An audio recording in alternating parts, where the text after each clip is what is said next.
Well, top of the evening, everyone. This is a garage update for you.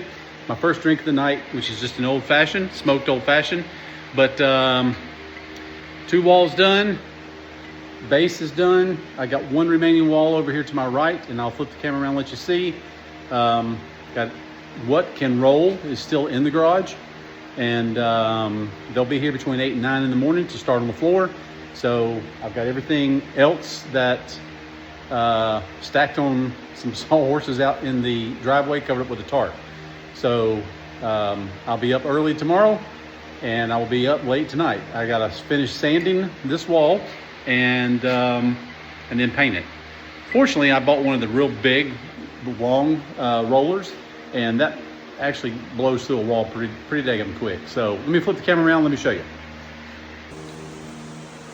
All right, so here's the wall that had 1,000 million holes on it, and all that has been taken care of.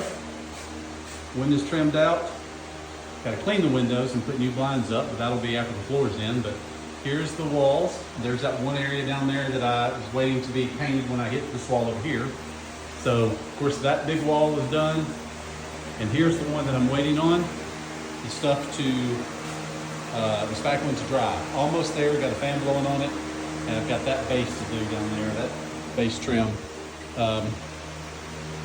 So there's a shot of it. It's kind of how these walls looked before.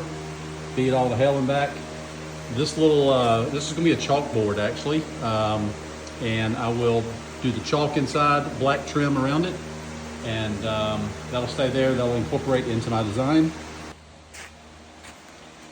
And as you can see, here's all the stuff stacked out here in the driveway with a big tarp over it. And me and Raina did that as it was just starting to rain. So we got that covered up in the right amount of time. But here's a shot from outside. So everything but that metal cabinet right there is rollable. That'll come out in the morning. The Moto Guzzi will come out here. My Harley will go up the street to a neighbor's garage and probably sit there till Saturday or Sunday. Thank you, Kenny. And anyway, the rest of stuff will just roll out real quick. And I'll take time for that to clean this cabinet out. That's where I hold all my paints and oils and like lawn chemicals. I will then degrease that and paint it black. The refrigerator will just be cleaned back to white. And yeah, I think it's gonna turn out fine. We bought the light that's gonna go up here like in the design. Still looking for the garage little sign that will go down that middle strip. But yeah, that's where we're at. Getting close. Stay tuned for a big update tomorrow afternoon. It's gonna be pretty awesome, I think. Thanks, David Hill. Y'all be sure to check out Hill Brothers Flooring. They're the ones that are gonna be putting this down. So I'll put a link to their website down in the description.